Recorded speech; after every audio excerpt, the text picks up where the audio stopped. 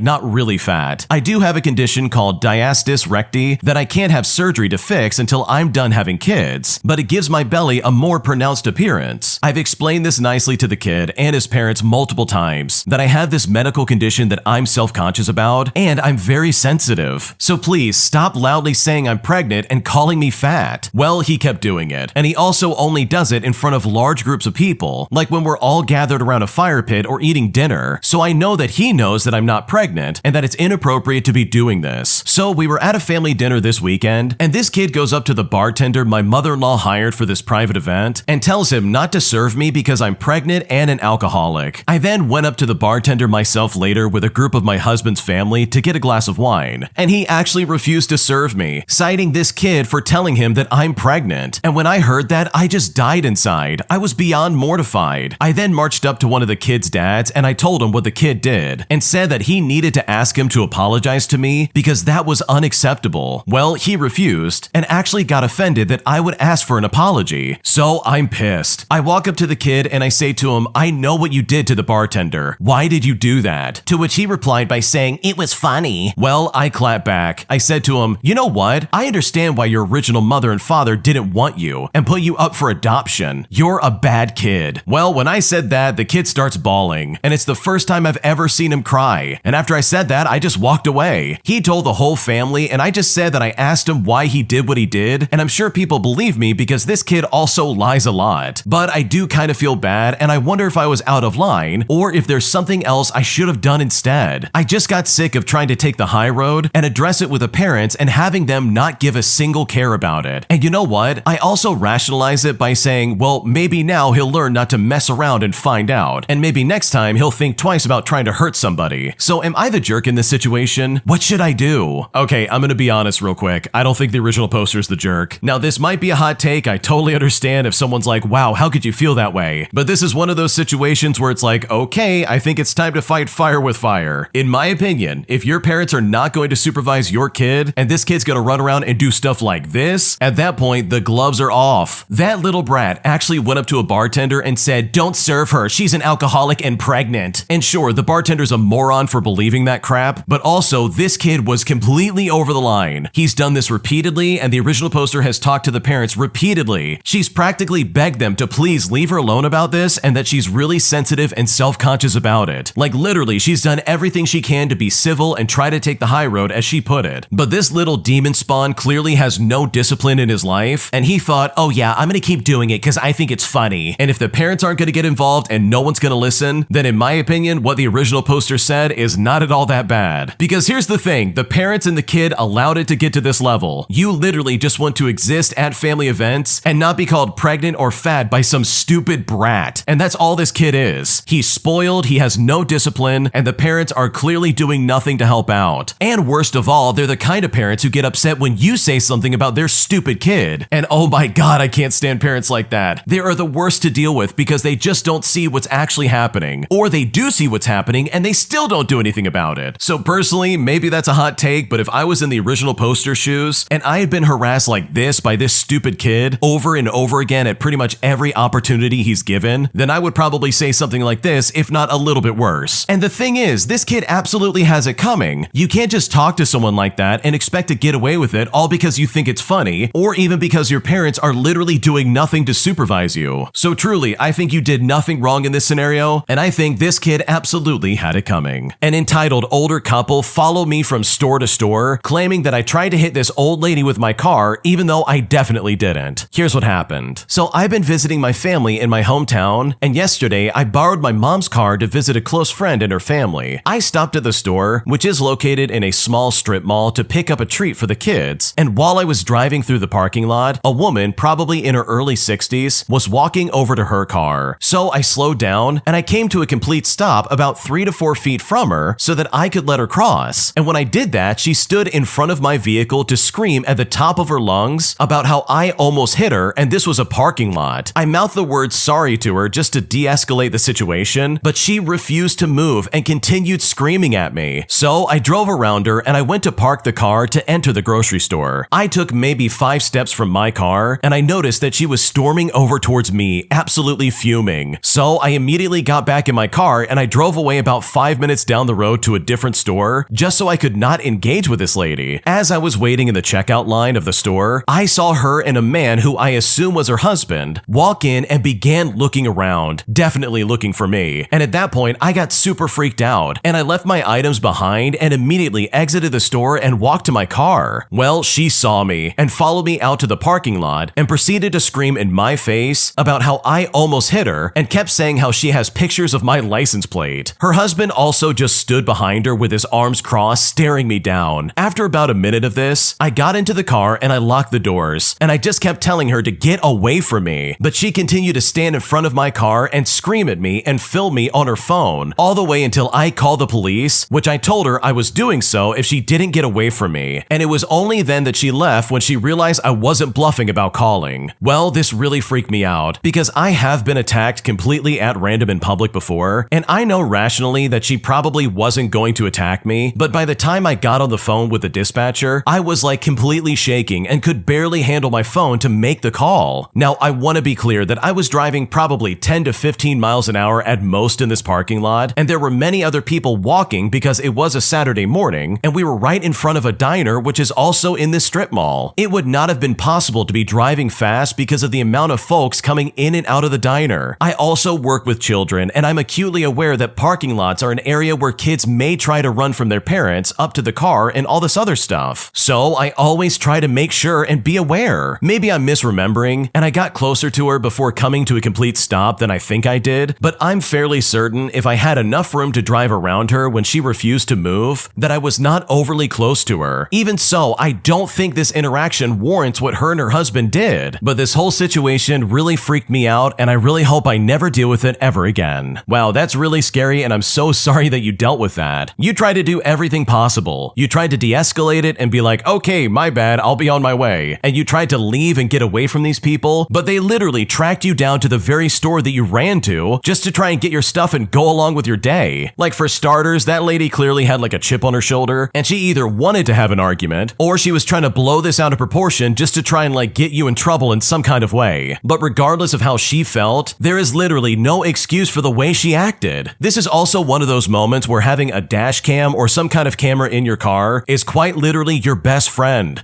My God, that would have changed everything. If this lady really did want to try and mess around, she would have absolutely found out. Also, in my opinion, I think locking the car door and calling the police while she's screaming at you would have been a better plan than telling her that you're going to call the police. Because this behavior absolutely deserves to be punished. This lady's following you from store to store trying to scream at you, making up this story that you try to hit her with your car. No, that's not what happened at all. That's insane. So truly, I'm so sorry this happened to you, because the way this crazy lady acted was completely out of line. Am I the jerk for confronting my neighbor after they asked my girlfriend to watch their cats, despite knowing that I had planned a surprise getaway for the two of us? Because right now, my girlfriend's upset with the way I handled this, and at this point, I don't know if I'm in the wrong or not. Here's what happened. I'm a 30-year-old male, and I planned a surprise weekend getaway for my girlfriend, and I was excited because I had booked everything in advance, and I kept it a secret for weeks. Well, a couple days before the trip, I casually mentioned to my neighbors that I had planned something special for the weekend, and that my girlfriend would be out of town. Well, the neighbor didn't say much, and just kind of nodded, and I didn't think much of it. Well, later that day, my neighbor asked my girlfriend if she was busy over the weekend, and if she could look after their cats while they went away. And my girlfriend, being the nice person that she is, agreed without any hesitation, assuming that she didn't have any plans. Well, fast forward to the weekend, and I finally reveal the surprise trip to my girlfriend, and she is absolutely thrilled. But then she remembers she agreed to look after the neighbor's cats. She then apologizes, and now we're stuck because she feels bad backing out of the commitment. Well, I was furious because I had already told the neighbors about the surprise weekend. They knew we were going away, but still asked her to do them a favor. I eventually confronted the neighbor, and I ended up shouting at them for putting my girlfriend in an awkward situation when they knew that we had plans. Well, my girlfriend now thinks that I overreacted, and the neighbor is upset with me for being rude. But I feel like I was justified, because I had planned this special weekend and it got completely ruined. But now I'm starting to second guess myself. So am I the jerk in this situation? What should I do? No, I don't think you're the jerk at all, because what your neighbors did is so rude. They knew that the both of you would not be available that weekend, and yet they still go specifically to your girlfriend and say, hey, can you watch our cats for the weekend? We're gonna be away. And it almost seems like they did that on purpose to ruin your plans. And that's crazy to me. Why would they do that? This was supposed to be a surprise getaway. That's not something you just forget overnight and you're like, oh yeah, that's not a big deal.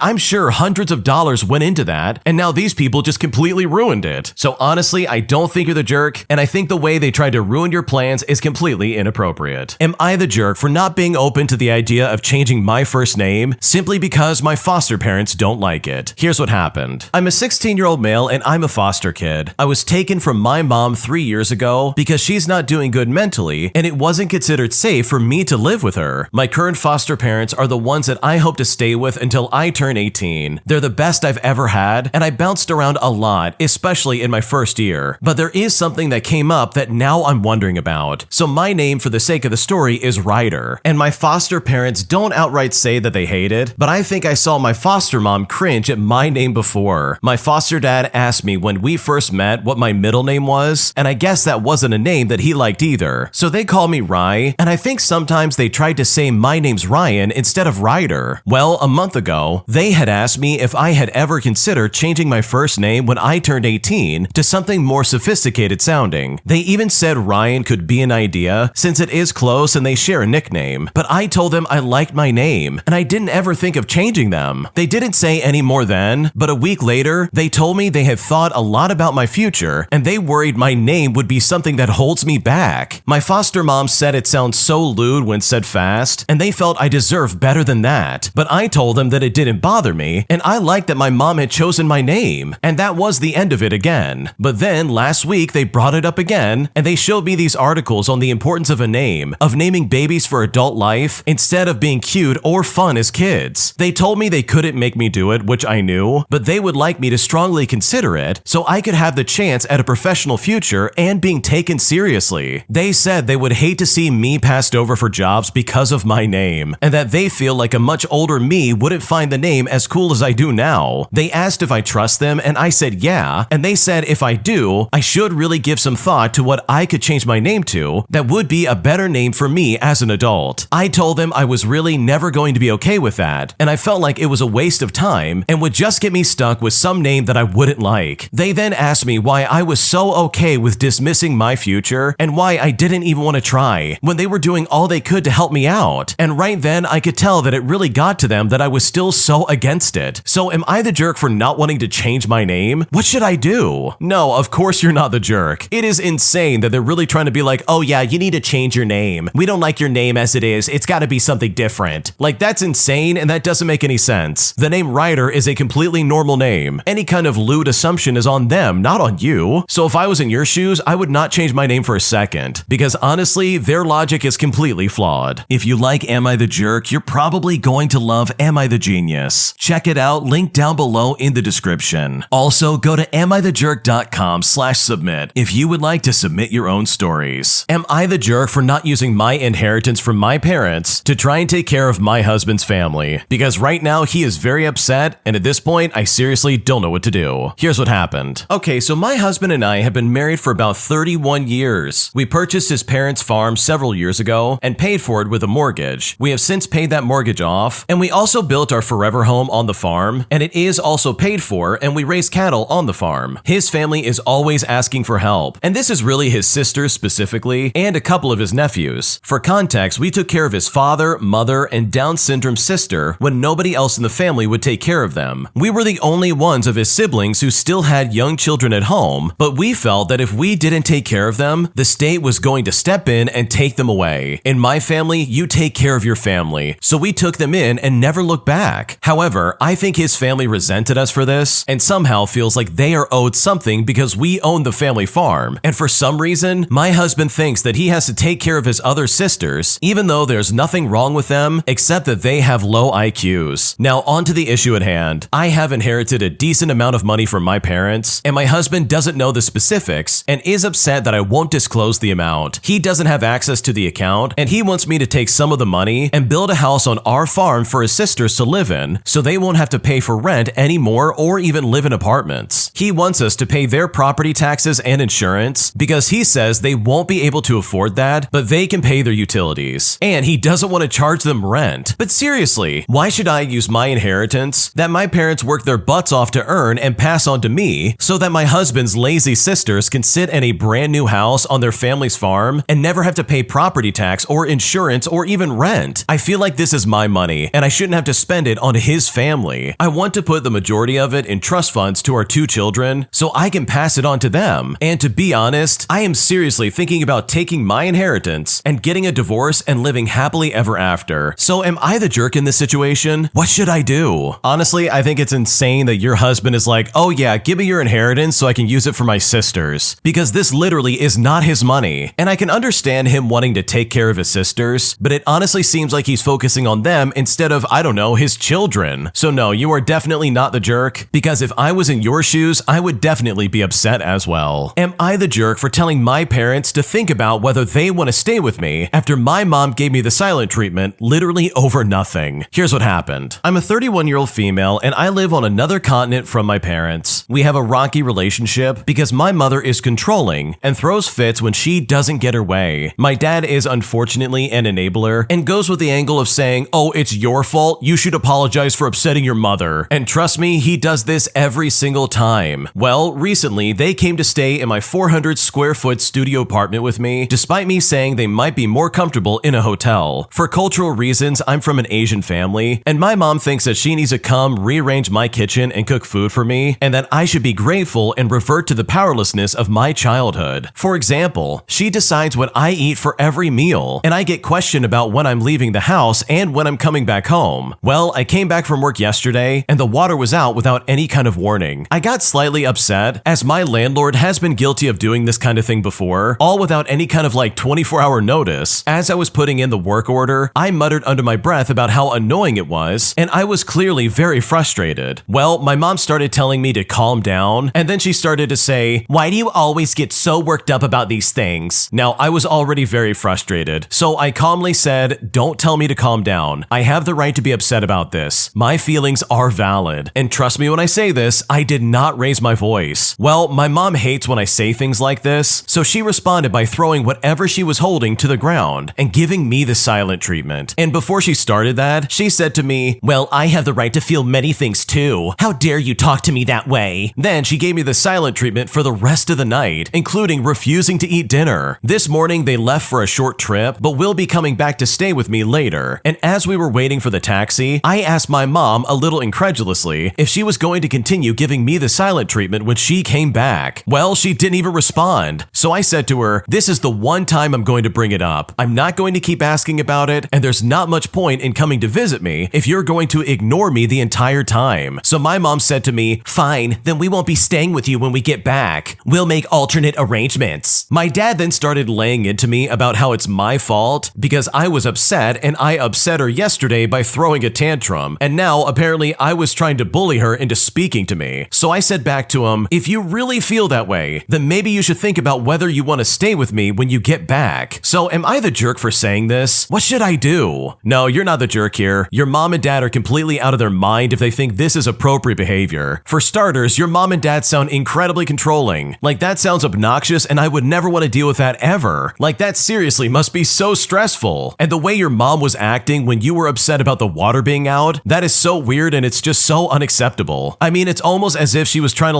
find a reason to be upset, and it just doesn't make any sense in the slightest. So no, you're definitely not the jerk, and hopefully for your sake, you're able to get away from your parents and live a life without your parents trying to get in the way. Am I the jerk for refusing to plan my wedding around my stepsister's schedule? All because my mom has constantly made us do that all throughout our childhood. Here's what happened. My fiance and I are planning our wedding, and we set the date not too long ago. My mom reached out after learning the date, and she was all panicked and told me that my stepsister couldn't make it and I should call her up and check for different dates to find out when would work better. Well, I told her that that's not happening and that our date is the date that we've chosen. If my stepsister can't make it, then the world won't end. My mom was taken aback by my response, and she actually asked me how I could say that. She told me a sibling or any immediate family member missing a wedding is a big deal. Now, for a bit of background information, my dad died when I was 6 and when my brother was 5. When I was 8 years old, our mom told us that she had a boyfriend, and when I was 10 years old, she remarried. Her husband had my stepsister with his ex-wife, and they shared custody. Our plans once my mom remarried revolved around my stepsister. Christmas every other year was celebrated at a different time, all because she was with her mom and not with us. Family parties were missed if she wasn't around because mom was pissed at anyone in the extended family who didn't make sure that my stepsister could be there. She would tell my brother and me that we should wait to do something for our stepsister to be there, or she insisted on it and refused to let us go without her. And honestly, we resented it. And we did speak up, but mom said immediate family needed to be there for Christmas, for example. I told her she wasn't my immediate family, so I did not need to wait. My mom always resented the fact that we weren't with her every Christmas Eve because we would be with our paternal family, because thankfully our grandparents won some court-ordered time. But the thing is, she never made everything stop for us though. She would just tell us we could choose to be with the family or we could be going on with other people. And when she would say other people, she was meaning our family. Over time it got worse, with her saying, "Okay, well, why did you see this movie without your stepsister? Why go to the arcade this weekend instead of waiting for the other weekend so she can join?" And this honestly was just such insanity. It really did a lot of harm to our relationship with my mom. Neither of us wanted or needed our stepsister included to enjoy it. Neither of us wanted to be forced to plan stuff around her, but we had no choice. Well, fast forward, and that is not how things are anymore. So needless to say, my mom was shocked that I put my foot down so strongly about it. She mentioned the immediate family and sibling thing, and I told her that I never once considered my stepsister my sibling or even my immediate family, and I will no longer plan things around her simply because her attendance is not essential to me. My mom started freaking out on the phone and saying it would really hurt her stepdaughter and husband's feelings to hear this, and how she wanted us all to be together for something as big as a wedding. She even said that she would pay the difference for a different day, but I said no. I told her that my days of catering to my stepsister's schedule are over, and right then and there, my mom went nuts on the phone. I ended the call and I'm dodging her calls and text messages now because she is very mad. So am I the jerk here? What should I do? No, you are not the jerk, but honestly, I am so glad that you stood up for yourself. Obviously, as a kid, you couldn't do that, and it sounds like your mom had a big control over what you could and couldn't do, especially when it came to whether or not your stepsister was involved. So for your mom to literally sit there and be like, you need to pick a different date for your wedding. Like, that is so insanely toxic, it's not even funny. So no, you are definitely not the jerk, because what your mom is demanding is absolutely ridiculous. Am I the jerk for telling my sister-in-law that the world doesn't revolve around her and her kids? Here's what happened. I'm a 33-year-old female and I'm the mother of two. The other day was my son's 5th birthday, and my husband and I threw a party at our home. And this party has caused a bit of a rift between me and my husband's twin sister, who we will call Eve. Eve and I don't have much in common, and usually I only see her during the holidays and special occasions. She and my husband are not particularly close either. For context, Eve has 3 kids, ages 9, 5, and 2. A few days before the party, Eve messaged me that she may not be going because it will be during the youngest nap time. I told her that her kid is more than welcome to sleep at our home, and we can put her up in our youngest bed. Eve said that she would think about it, but she would probably just not come. Now, Eve didn't message me or my husband again, so we assumed that she was not coming, but eventually she did turn up on the day. Maybe 5 minutes after she arrived, she asked if the bed was set up for the youngest, and I explained that we weren't expecting them, so I'll need a few minutes to get it ready. Eve then asked if we don't keep our kids' bedrooms tidy, which honestly really irritated me. Now, Eve's daughter did sleep fine. She did fuss a bit waking up, but at least the nap time issue was solved. She then saw the cake that we had for our son, which was hidden in our kitchen, so he wouldn't see it before it was time to blow out the candles. She said that her kids will not eat that kind of cake, which was a lemon cake if that really matters. Now, I know that a lot of kids are probably not keen on lemon cake, but it's what my son likes. So I told Eve that we did have some candy in our kitchen that her kids could have, just so they didn't feel left out of having a treat. They ended up leaving abruptly before we got the cake out, and only said goodbye to my husband. But then they came back with chocolate cupcakes from the corner shop, and they literally started serving them to their kids. This caused some of the younger kids at the party to start fussing because they wanted the cupcakes too, and there wasn't enough to go around. Eve also repeatedly connected her phone to our Bluetooth speakers so that she could play some of her music without asking us, and this is despite the fact that we already have music playing. And I asked her to stop because it was making the house sound like a mishmash of music, and she just responded by saying that I'm being a grump. Well, I guess that was the straw that broke the camel's back for me, and after the party, I told her that the world doesn't revolve around her and her kids. She then called me selfish and said that I need to lighten up, and she and her family very quickly left after that. And my mother-in-law and father-in-law were still at our house, which really made things quite awkward. Eve has been giving my husband the cold shoulder ever since, and I'm now wondering if I'm the jerk in the situation, because now I'm really not sure how to make things right. No, you're not the jerk here. Eve not only didn't plan anything properly, but she also came off as really entitled. Like, seriously, that's not okay. And just look at the way she acted at this birthday party. She was being super weird and just super rude. Like, she even left to get cupcakes all because she didn't like the lemon cake that you were serving. Like, that's super rude and super unacceptable. So no, I don't think you're the jerk at all, because Eve was being a brat and she was not being considerate of everybody in attendance. Am I the jerk for freaking out when my mom asked me to let her reschedule my birthday plans, also that she could spend more time with her stepdaughter instead of me? Because right now I feel very neglected, and at this point I really don't know what to do. Here's what happened. I'm a 15-year-old female, and for the longest time it was just me and my mom. I never knew my dad or really cared that I didn't know him, and I was really close with my mom, and I didn't want or need anything else. Our relationship was good, but I always sort of felt like she saw spending time with me as an obligation, and that she didn't want to do it as much as me. When I was 12 years old, she told me she had a boyfriend, and that she wanted him to move in with us alongside his daughter. Then she went on to talk about all the Zoom calls that she had with her, and that she had spent some time with her, and how she was a really great kid. She was the best. How she could be my little sister, and how my mom already saw her as another daughter. When I met my mom's husband, he asked a ton of questions about me because mom told him very little, yet my mom had listed off a bunch of stuff about his daughter, and for the sake of the story, we'll call this daughter Kelly. My mom spent all of moving in day being all around Kelly, and ended up leaving me with her husband. He didn't say much, but he just asked me for help once, and then I went to my room. Mom took Kelly out for a special dinner, while her husband and I got other stuff, and I got a frozen pizza and he made some sandwiches. After they moved in, mom spent a lot of time with Kelly. She still spent time with me, but she seemed seemed so excited to spend time with Kelly, and I never saw her show that same excitement for me. I asked my mom why she was so much more excited about being with Kelly, and she told me that was the green-eyed monster talking, and she wasn't more excited to spend time with Kelly. I brought it up a few more times, but mom always said it was just my jealousy talking. But the thing is, I was and I am jealous, but I don't think I was seeing any green-eyed monster. She spoils Kelly and goes out of her way to get Kelly gifts. She boasts about all the stuff that she does too, and I never hear her mention me, which mom said was because I'm older and that she has mentioned me some of the time. My mom was supposed to take me to this place in November to celebrate my birthday, and it's a limited time thing happening, so we can't do it another time. But yesterday, my mom sat me down after school and asked me to reschedule our plans so she can take Kelly to a concert on that day because Kelly will be with her grandparents the other days her thing is on. And at this point, I just freaked out, and I asked my mom how she could make me give up something for Kelly because she knows that she can't reschedule our plans. I told her that I knew she liked Cammy more, and I never should have tried talking to her before because this stuff was just all the proof. My mom told me to calm down, and she said she was ashamed of my reaction. She told me I was too old to be acting like that and getting so jealous of sharing her. So am I the jerk in this situation? What should I do? I don't think you're the jerk at all because it really does seem like your mom is playing favorites with your new stepsister. Like, I can understand spending time to get to know her, but at this point, she's basically moving your life around and prioritizing Kelly over you. And that, in my opinion, is completely unfair, and you do not deserve that in the slightest. My entitled neighbors demand that we extend our retainer wall, stating that if we don't follow their exact orders, they will get us in trouble by reporting us to the city. Here's what happened. Okay, for starters, this is really a stupid situation. I've lived in this house with my grandparents for about 6 years. When we moved in, we had this awful wooden retaining wall facing the neighbor's property. Her property is downhill from ours, so the retaining wall keeps our yard from washing away into hers. We found out last year that the wall was rotting and needed to be replaced, so we recently had it replaced with these beautiful retaining stones. We also extended the wall past where the previous wall had been. Now, we can't take it all the way to the street because of the city's guidelines, but it goes far enough. It could be extended by maybe 3 feet, but we couldn't afford to go any farther. Well, the neighbor who we had gotten along with until now didn't like any of this. She complained to us that our wall wasn't long enough and her yard was going to wash away, and she already had rivers running through her yard. We live on a street with no sidewalks, so everyone has ditches for drainage. She never cleans hers despite having huge trees dropping sticks and leaves into it, so her yard floods when it rains, and yet she blames us for that. She then said she could pay for the landscapers to extend the wall, and then showed my grandma some brown retaining stones she said that she could get to try and finish the wall. Our wall is gray, so of course my grandma said no. The neighbor said that she couldn't deal with it and didn't want to be a jerk, but that she would report us to the city if she had to. So my grandma just said, okay, go ahead, and then she walked away. But seriously, what makes her think that she has any right to mess with our wall? Our landscapers even removed a stump from her property for her for free, and she never even thanked them for it. As far as we know, she either hasn't reported us to the city, or the city told her to pound sand. She's trying to make conversations with me, but I simply won't talk to her. I have too much to worry about without having her try to manipulate me into talking to my grandma. Yeah, I've had neighbors like this in the past, where they literally will complain about anything in front of them. I mean, would they rather have those stones lining the property, or some crappy fence that's literally rotting away? So good for you guys for deciding not to get involved with this person, because chances are there's nothing wrong with your wall, and they're probably just looking for something to complain about. When you subscribe, make sure to hit the bell to turn on notifications. To finish listening to all the stories, check out the playlist at the top of the description. And if you want some chill music to put on in the background, check out easymode.com. If you like Am I the Jerk, subscribe to Am I the Genius. Everything will be linked down below in the description.